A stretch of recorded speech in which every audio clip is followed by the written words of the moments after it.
What's up, everyone? My name is Shaday, and I'm here to tell you guys about the pros and cons of having a Hispanic family and growing up in that kind of a culture. So let's get into it. Okay, we're gonna start it off on a good note. So, pro is that you have a lot of them. You have cousins, first, second, third. You got aunts, you got uncles, grandparents, other grandparents. It's just like they don't die, they multiply. That's just how we are. So the best thing about that is that you get to have a lot of parties and events.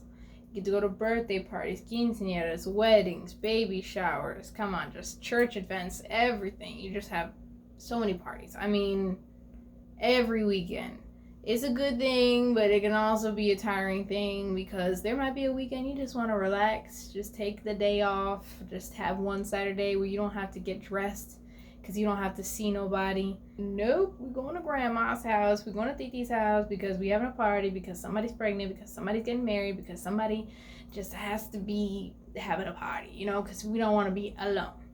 I mean, it was to the point where you had to pull out your planner, and if somebody was having a birthday party, they had to tell me 3-4 weeks in advance because there was no way I was going to make that with all the things I got to do. Either way, best part was when you got to see all of those cousins. Like, we in our family had a family reunion almost every year. I mean, we were seeing, just to give a little background, my grandma had 20 siblings. Okay, and then one of her older siblings had 20 kids of his own. We do not die. We multiply. That's it. That's on period. No, let me stop. So we get together and everybody's like, oh my God, Tita, Titi, what's going on? It's awesome that we get together every year and we get to see each other and we get to talk to each other and just kind of update each other. You get to see the babies grow every year and they get bigger and bigger. And at family reunions, you guys know there's always that one relative that has to be like, don't you remember me? I used to change your diapers. And you're like, no. For all the other 17 years of my life that I've been alive, I've never seen you, heard of you, had anybody talk to you or about you. So why would I know you, There's always that person.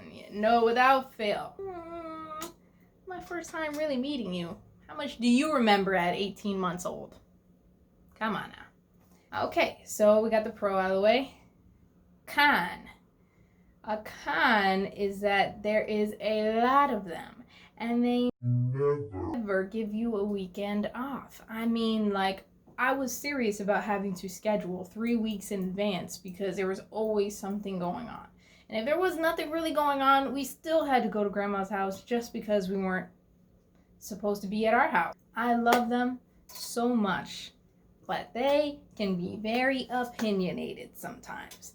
And they all like to tell each other what their children do sometimes. And back when I was growing up, I don't see them do it as much now. But when I was growing up, it was everybody knew everybody's business.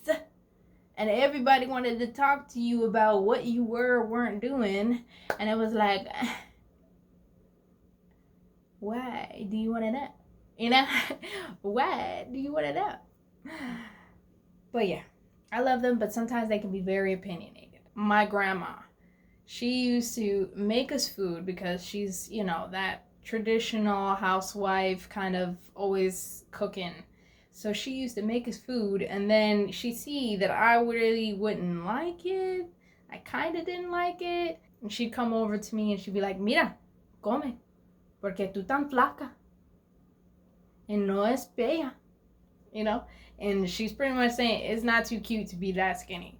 And I was like, girl, I'm eating it. You see me eating it? Like, good, calm down, Or if I get a brand new hairstyle, because everyone knows I like to change my hair up all the time. And I go over to her house and I'm like, Grandma, you like my hair? And she'd be like, ¿Qué es eso? And I'm like, it's my hair, you don't like it? And she's like, tan bella. No, never happened. She would literally be like, uy, feo. And then she'd be like, ugly. Because just in case you didn't catch it in Spanish, just in case you couldn't tell with her facial expressions of disgust, She had to make sure that you knew that she was saying your hair look crazy, your hair look ugly, you need to change it. For real. That's my grandma though. She has a gift. She don't ever lie to nobody. She don't care about your feelings. It is what it is. Y'all already know. If you have a Hispanic family, you know that your tias and that your grandma and your own mother are the most ruthless. Can't nobody say something to me that's gonna hurt me more than what my family has already said. And they just preparing me for the world pretty much at this point. Another pro is it's never a dull moment. If anything, we're always talking to each other. We just enjoy each other's presence. And when I say Hispanic, I mean Puerto Rican. So, if at all the conversation starts to dry out, all they gotta do is put on some music. And if they don't have music, we will make music with our voices. And somebody pulls out something that's like a tambourine, if it isn't just a tambourine and a little guido, and just start going, you know what I'm saying? Y'all, you know what I'm talking about. And that's just, it is what it is, and it's enjoyable, and I love that. I will never want that to be different.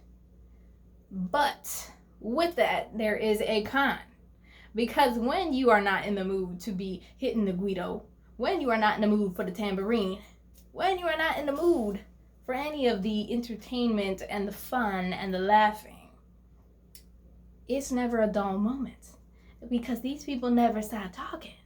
And it's like, we gotta go. It's already way past our time to go to sleep. I am no longer present in my mind and comfortable in these conversations because I am half asleep. I'm telling you, man, 7-year-old me was like,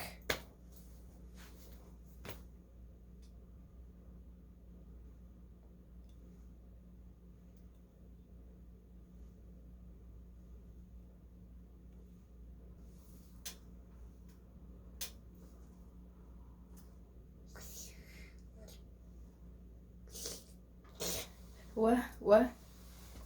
Oh my God, you still talking? I am tired. I'm trying to go to sleep at this point. You know what I'm saying? And the craziest thing, we will see them tomorrow. It's a Saturday. We have church tomorrow. First thing in the morning, we're gonna see them. And they're talking to them like it's the last time they're ever gonna see them. And they're talking to them like it's the first time they've seen them in years. And tomorrow they will be talking like they didn't just spend 3 hours talking about nothing, about everything and about nothing at the same time. And they would just, after church, continue to talk. Like you didn't just see them. Like, how much really changed in a week? Let me know in the comments, because I feel like my family's the only one that does this. It's like every time someone walks into the door, especially if we're all gathered at my grandma's house, it's got to be greeted with a, hey, what's going on, hey. And it's like a chorus of A's, everyone at the same time, hey. It's like, we just saw them last week. Who are they? You're all the way downstairs in the basement, you hear, hey. That's how you know someone just came through the door, someone else came to the party. But I'm not gonna lie, that's not necessarily a con. We could put that little section into the pro side, because honestly, truly, you be walking in and you be hyped. Hey, what's going on? Hey, what's going on? Hey, what's going on? Hey, hit it with the hey. And for me, that's a pro, because I honestly hate awkward silences. I think that that's really the reason why I hate awkward silences so much. Pro.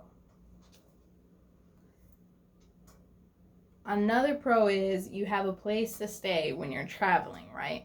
So I used to live in the state of Maryland. So when I go back home to travel, I don't have to worry about getting a hotel, paying for no Airbnb, because I could just go right to my grandma's house.